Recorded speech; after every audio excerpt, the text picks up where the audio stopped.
Professeur Jean-Frédéric Colombel, merci de répondre à nos questions. Donc vous avez participé à cette étude qui évaluait donc l'intérêt des rectoragies dans l'évaluation de la rectocote hémorragique. Est-ce que vous pouvez nous faire une petite synthèse de ce travail? Bien sûr, Michel. En fait, c'est d'une manière plus générale, c'est l'étude de la corrélation entre les anomalies endoscopiques dans la rectocolite et les symptômes. Donc ce qui est évalué, c'est le saignement et la fréquence des selles. Donc ce qu'on montre dans cette étude, c'est que en gros, il y a une très bonne corrélation entre le saignement et la cicatrisation endoscopique, mais pas entre le nombre de selles et la cicatrisation endoscopique.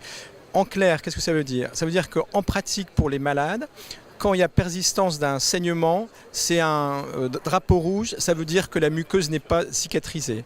Ce qui est très intéressant aussi, c'est que ça montre que même quand un malade est totalement cicatrisé, c'est-à-dire avec un score endoscopique de 1, voire un score endoscopique de 0, il peut continuer d'avoir un nombre de selles augmenté.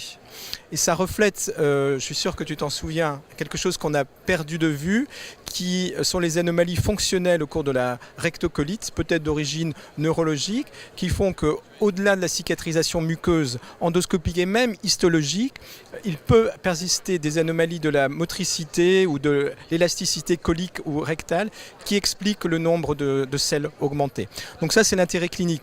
L'autre intérêt sur le plan des essais cliniques, c'est que maintenant la barre en ce qui concerne la cible à atteindre pour un nouveau médicament est très haute, puisque ce qu'on exige, c'est un score de rectal bleeding 0 et probablement un score endoscopique de 0 aussi, avec un nombre de selles qui peut rester supérieur à 1 par rapport à ce score. Donc on tiendrait moins compte de la diarrhée, finalement, du nombre de selles dans l'évaluation pour les médicaments.